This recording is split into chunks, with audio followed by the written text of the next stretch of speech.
EMP. Equipping Modern Patriots. New Beginnings.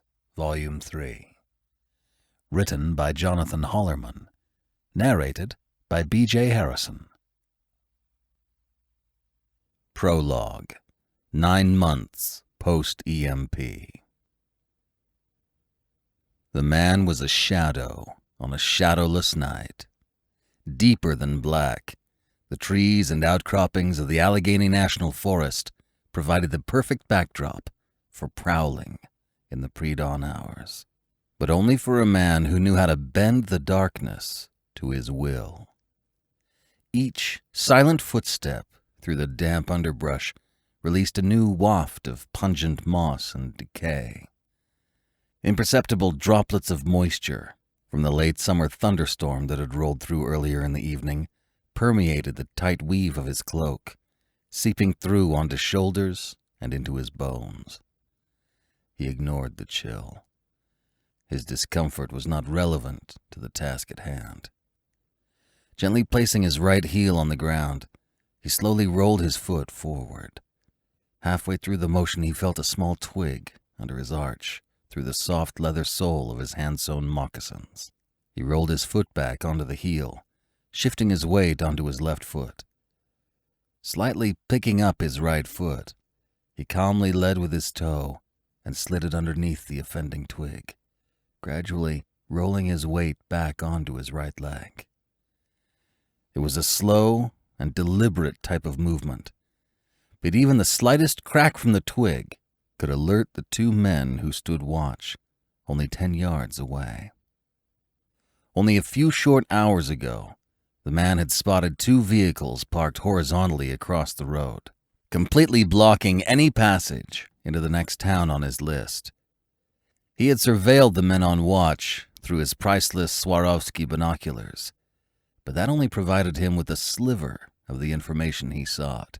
The 2 men were perched opposite the roadblock, concealing themselves just inside the tree line, quietly talking, and occasionally using their own binoculars to peer down the roadway in his direction. He wasn't concerned. There was no way they could spot him in his concealed location. There was a 3rd individual behind the wheel of a late 60s Chevy Impala, facing away from their position.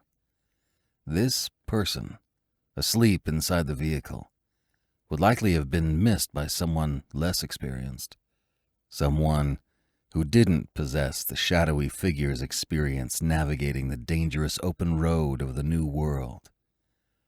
Under the rising moon of late twilight, it was difficult to see through the hazy rear window of the Impala, even with the sizable binoculars possessing 56mm objective lenses.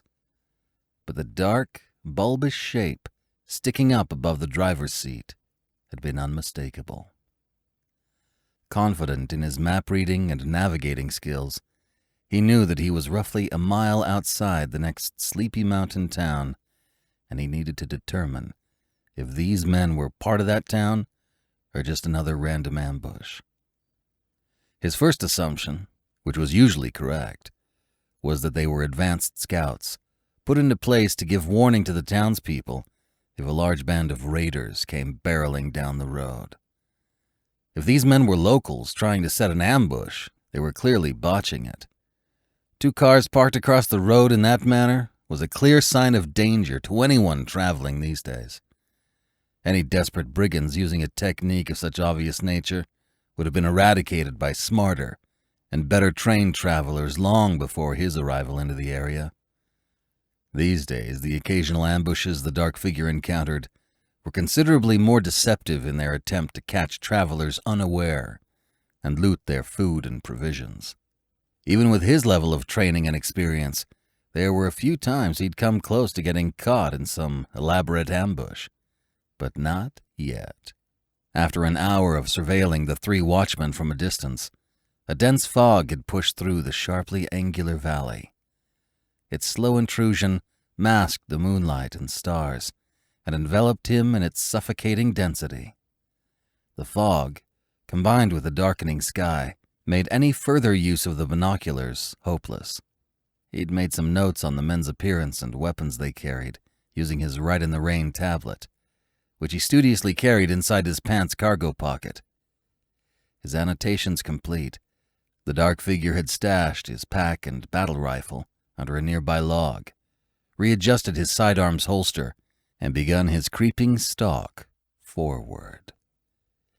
He had spent over an hour in his passage through the tangled underbrush of the Allegheny National Forest.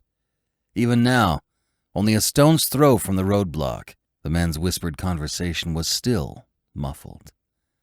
The dense fog seemed a living thing, dampening the sound of voices to an audible hum. He cautiously suspended his advance, studying his path forward. His destination was a decaying, hollowed-out stump protruding from the earth like a mossy tombstone, its position conveniently adjacent to where the two men sat, unaware of his presence. Their backs were to him, and they lounged on red nylon folding chairs, as if waiting for burgers to finish cooking at a lazy summer barbecue. Despite the foggy night, the bright-colored chairs stood out like a sore thumb among the muted tones of the forest surrounding them. Each time one of them shifted in his seat, it produced a low, scratching sound, like sandpaper over plastic. The men obviously had no professional training or understanding on the basic principles of keeping watch. Don't be seen, and don't be heard. It was that simple. The shadowy figure felt embarrassed for them. How easy it would be for him to evade right up to where they sat and slit both of their throats. He was taken aback by the disturbing thought and let it dissolve from his mind. Once he'd established the path of least resistance to his final place of concealment, he slowly lifted his right foot and gently placed it on the base of the fern in front of him. Feeling no resistance, he leaned his body weight forward. Another quarter hour passed before he covered the last few steps to reach his destination. At the base of the large moss-covered stump, he eased himself into a squat, his insufferable left knee popping in protest. It was an incessant reminder that he was no longer a youthful man. He froze and listened intently. But the men continued their discussion without a pause. The shadowy figure furrowed his brow as he remained motionless, concentrating on his other senses and awaiting discovery. Perhaps the men had heard the click from his knee and continued their dialogue as a ruse while waiting for more sound emanating from his direction. He smiled at the absurd idea. He was giving these amateurs way too much credit. He returned his attention to the task at hand. Using measured movements, his chill-stiffened fingers gathered every crinkly leaf and brittle twig beneath where he crouched, repositioning them away from where he intended to sit. It was a long and arduous process, but eventually he was able to silently hunker down on the damp moss with his back to the decomposing stump. Quads throbbing, his leg muscles twitched from the exertion of the hunt. The edges of his mouth turned up as he leaned his head back against the soft stump, closing his eyes and engrossing himself in the men's conversation. He interlaced his fingers over his stomach, tapping his thumbs together in timely cadence. After close to an hour of aimless chatter, the huskier of the two men stood and tromped through the underbrush to the road, his work boots thudding on the pavement. With a rap on the Impala's window, he woke his sleeping friend. They conversed briefly while making no attempt to keep their voices low. The thud of the car door signaled the swapping of their positions. After occupying the empty red chair, this new character was chattier than the other two had been. His partner interrupted the man's ceaseless storytelling with biting quips and sharp retorts, while unsuccessful in slowing the man's ramblings. The never-ending sound of the man's nasally voice permeated the fog, washing away the otherwise peaceful sounds of nighttime forest. The shadowed figure lounged against the mossy stump in silence until he'd obtained all the information he would need. Daybreak would soon be upon them, and if he didn't start his retreat before long, he would surely be discovered in the early morning light, even by these greenhorns. He peeled his back off the stump and sat up. Listening intently, he gently placed his hands on the damp ground and pushed himself upright, hoping his bum knee wouldn't give him away. The dark figure carefully picked his way back to where he'd stashed his pack and rifle earlier that night. The first hints of orange hue invading the darkness were now visible on the eastern horizon. In a short time, the rising sun would burn away the morning fog, most likely leaving the humidity behind for another oppressively hot day. Quietly opening the outside pocket of his Eberly stock little brother pack, he pulled out a stale chocolate chip granola bar and scarfed it down in 2 ravenous bites. Finished with his meager breakfast, he slowly peeled the wet leather moccasins off of his aching feet, and using some paracord, tied them securely to the outside of his pack so they could dry out over the course of the day. He double-checked that his knots were tight to be sure he wouldn't lose them along his track. Propping his feet up on a fallen log, he pulled the waterproof notebook from his cargo pocket once more.